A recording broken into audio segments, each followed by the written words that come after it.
Достар, сәлем, каналға қош келдіңіздер.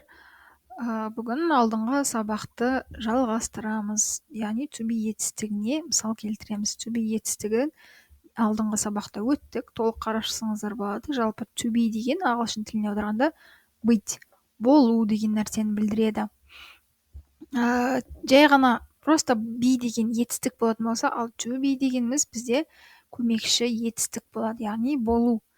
Көмекші етістіктің үш түрі бар: am, is, are. Am'ді біз мен деген жекеше түрде қолданамыз. Is'ді ол, he, she, itті қолдансақ, are'ды көпше түрде біз, сендер, олар деген көпше түрде қолданыламыз. I am, мен боламын. He, she, it, is, ол болады. We, you, they are, олар, біз боламыз деген сөз. Міне, я есть, он есть деген сөздер. He, she, itті білесіздер, алдыңғы сабақтарда көп айтқан болатынмын. He, ол балаға қолданамыз. She, қыз бала. It, жануарлар немесе жансыз заттар. You, сен, сіздер. We, біз. They, олар. Енді мысал. I, міне, есімдік деп өттік алдында, жеке жай қарапайым есімдіктер деген кезде I, we, he, she, it өттік. Енді болу, бағанағы to be деген етістікті қолданып сөйлем жасайтын болсақ, I am a student болса, мен студентпін. Болымсыз түрінде I am not a student, мен студент емеспін. Бұл жерде am нені білдіріп тұр? Я являюсь студентом, мен студент болып тұрмын. Болу деген көмекші. Жай ғана мен және студент деген екі сөздің арасындағы көмекші етістік.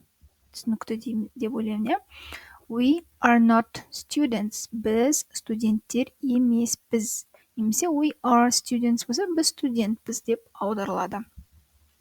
You are not a student немесе you are not students. Бұл болымсыз түрі. Және мындай мысал бар.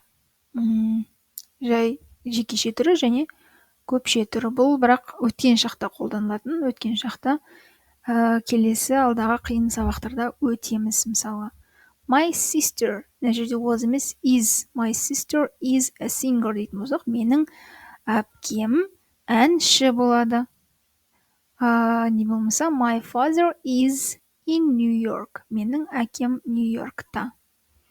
Мынау өткен шақтағы мысал. Бұны кестеден жадасып кеттім, келесі сабақта болады. Жалпы түсіндіргім келгені, болу етістігі қолданылатын кездер, мысалдар айттым. Мен студент боламын немесе мен оқушы боламын, мен мұғалім боламын деген I am a student, I am a teacher, не болмаса he is a teacher. Осы сөйлемдердің барлығында екі сөзді мен студентпін деген нәрсенің арасында тұратын көмекші етістік to be деген. Алдағы сабақта тағы да мысалдар келтіріп түсіндіремін.